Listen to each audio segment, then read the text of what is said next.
If you've downloaded the tutorial that is part of this video, I mean, it's down in the description of the video, you'll hopefully this is pretty close to what's there. Sometimes I change things when I'm going through these as I see a better way to do something. Sometimes my video and my documents are a little out of sync. Well, that's part of the challenge of programming. Time to figure it out. Well, all of this has not changed. This has not changed. Uh-oh, we're going to have some gravity. If you've played Flappy Bird before, you know that the Flappy Bird goes down with gravity. So the higher the number, the faster the bird falls. The lower the number, the lower the bird falls. So you can set this to whatever you'd like. We load our background. We initialize our bird. We had those in here before.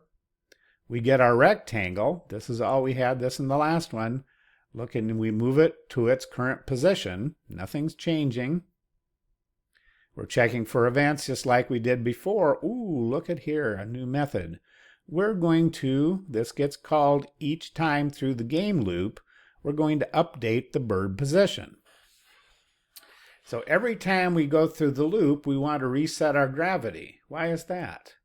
Well, because if I'm pressing my keyboard up, I'm changing the gravity by subtracting 5 from it. So going in the x-axis, this is 0 through whatever it is, positive. Negative brings us up. So negative, this means gravity equals gravity minus 5. It's a little shortcut. Gravity equals gravity minus 5.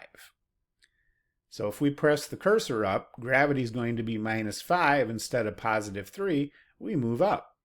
We let go of the keyboard, it keeps going down. The bird keeps going down. So we're checking for events. We're going to update the bird.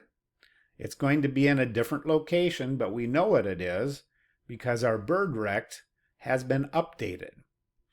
And we can get a hold of any side of the bird. The Y is just the top of it because we're working with the Y-axis. The bird doesn't go X, it goes up and down, which is the Y-axis.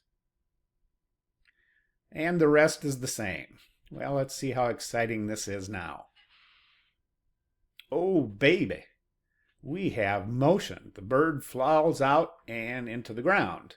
Well, we are going to have to fix that with the next one. We probably need some collision detection.